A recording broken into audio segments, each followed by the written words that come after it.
আনিকা যখন প্রথম আমার কাছে আসলা তখনই আমাকে জানিয়েছো যে তোমার কিডনি সমস্যা ছিল।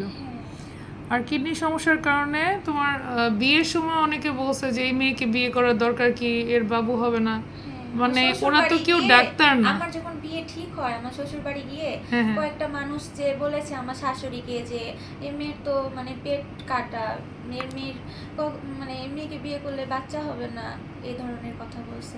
দেখো তো কেমন লাগে, কখনো কেউ কারো এত ক্ষতি করে?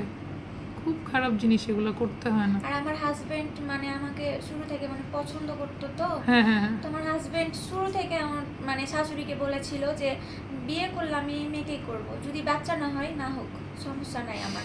হাজবেন্ড অনেক সাপোর্টিভ মাশাআল্লাহ। প্রচুর।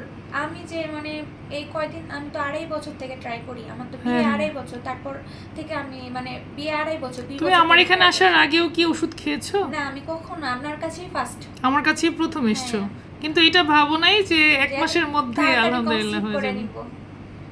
যাক আলহামদুলিল্লাহ। আমার হাজবেন্ড আমাকে প্রচুর সাপোর্ট করে। তাহলে তুমি আমার এখানে এসে অনেক খুশি? হ্যাঁ আলহামদুলিল্লাহ অনেক খুশি, আমার আজ অনেক আনন্দ লাগছে, আমি বলে বোঝাতে পারবো না। আলহামদুলিল্লাহ। তুমি সেই অনেক দূরের দেশের মানুষ, চাপাই নবাবগঞ্জের মেয়ে, এত দূর এসছেও চিকিৎসা নিতে, আলহামদুলিল্লাহ।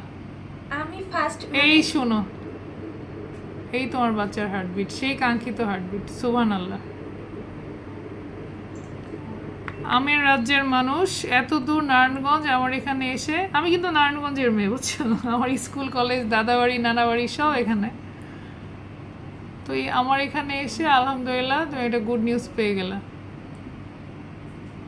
এই যে যে মানুষগুলো তোমাকে এত কষ্ট দিয়েছে, এত খারাপ কথা বলেছে, দেখো আল্লাহ তাআলা তোমাকে ভালো কিছুই দিয়েছেন, তাই না? ভালো হাজবেন্ড পেয়েছো, এত তাড়াতাড়ি মাশাআল্লাহ বাচ্চা হয়ে গেছে।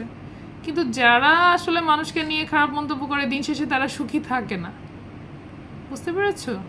তাদের মনে অশান্তি লেগেই থাকে। আপনি বলেছিলেন আমি নামাজ পড়েছি, কুরআন শরীফ পড়েছি, আলহামদুলিল্লাহ। প্রচুর আল্লাহর কাছে আমি তোমাকে বলেছি তাহাজ্জুদ পড়লে আল্লাহ দিয়ে দেয়, আলহামদুলিল্লাহ তুমি প্রমাণ পেয়ে গেলে না? তাহাজ্জুদ পড়ার পর তো সময় লাগে না, সুবহানাল্লাহ। এখন কন্টিনিউ করো ইনশাআল্লাহ, আল্লাহ তাআলার কাছে তুমি বাচ্চার সুস্থতার জন্য দোয়া করবা, তোমার সুস্থতার জন্য দোয়া করবা। হ্যাঁ আলহামদুলিল্লাহ একটাই, 7 সপ্তাহ প্লাস।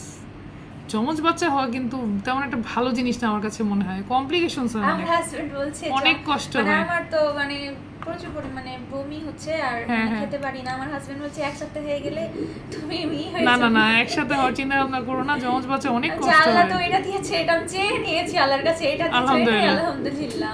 আলহামদুলিল্লাহ।